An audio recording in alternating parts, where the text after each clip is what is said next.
I look at London where you have a terrible mayor, terrible, terrible mayor, and it's been so changed, so changed. Now they want to go to Sharia law. I think President Trump has shown he is racist, he is sexist, he is misogynistic, and he is Islamophobic. 30 seconds of silence at the UN. World leaders frozen. Then Donald Trump spoke 6 words that changed everything. London has a terrible, terrible mayor. Right there in front of 193 countries. Trump just called out Sadiq Khan by name. The room went dead quiet. Cameras stopped moving. And if you think that's shocking, wait until you hear what happened in the 72 hours that followed. Hit subscribe because this story goes deeper than anyone reported. Here's exactly what happened at 2:47 p.m. Eastern Time on that Tuesday afternoon. Trump was midway through his UN address when he shifted from prepared remarks to what his aides later called unscripted commentary. The teleprompter kept rolling, but Trump wasn't reading anymore. He looked directly into the camera and said word for word, I look at London where you have a terrible mayor. Terrible, terrible mayor. The city is not safe. Crime is up. And nobody wants to talk about why. The Brazilian delegation started whispering. The French ambassador put down his pen. Even the usually stoic German representatives began exchanging glances. In 45 years of UN sessions, nothing quite like this had happened. But Trump wasn't done.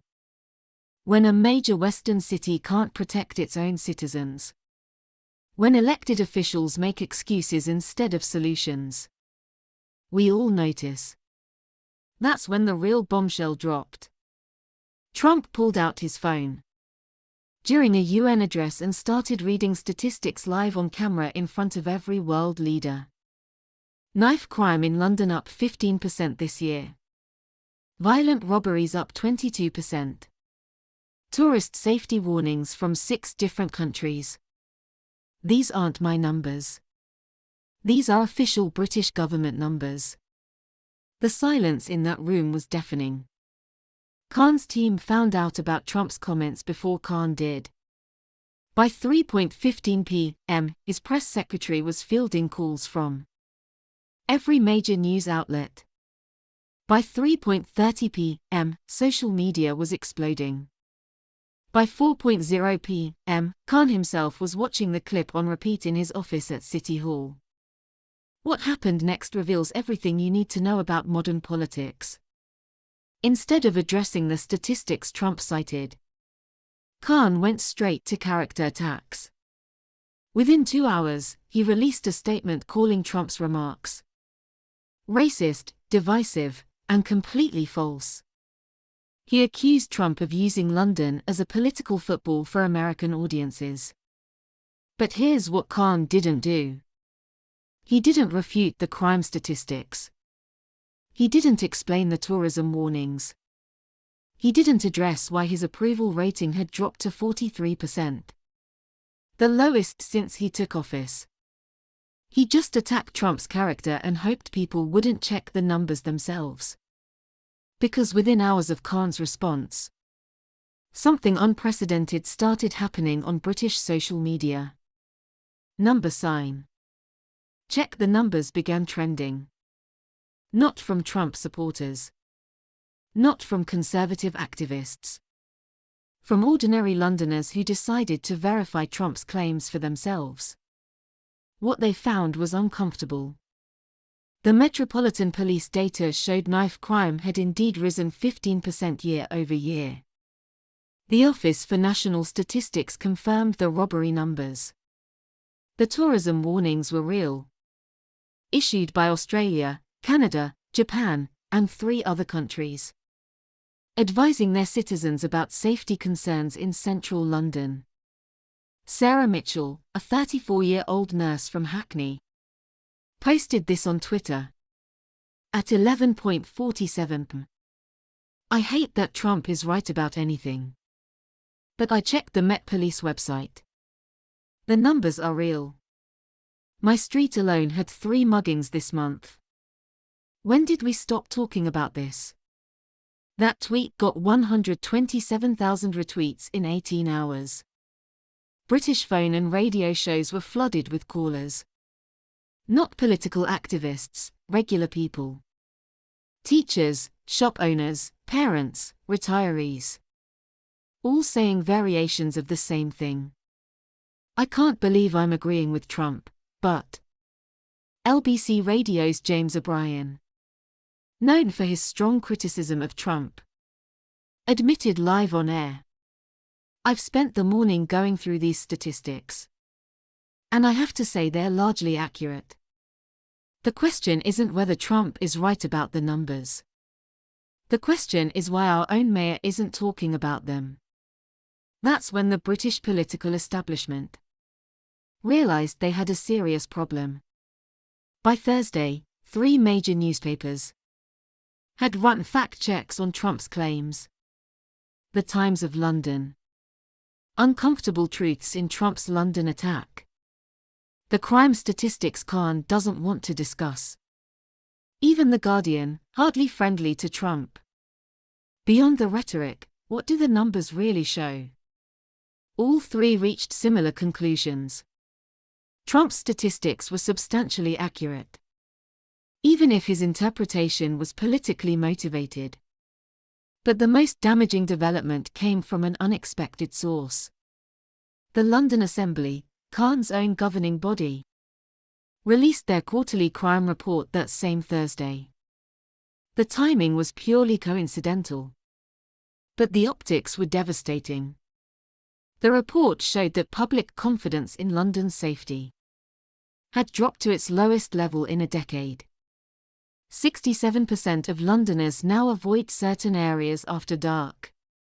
Tourist visits to central London were down 8% compared to the previous year. Assembly member Susan Hall, Khan's main political rival, didn't waste the opportunity. These aren't Trump's numbers or conservative talking points.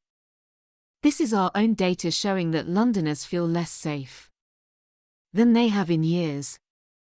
The mayor can attack Trump's personality all he wants, but he can't attack his own government statistics.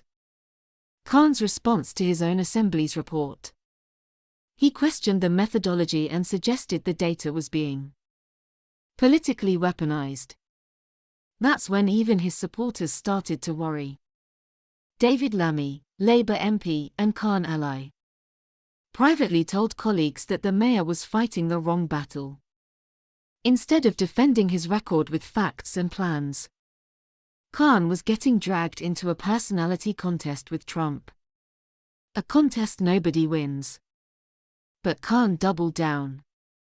On Friday morning, he appeared on Good Morning Britain and spent 12 minutes talking about Trump's obsession with him.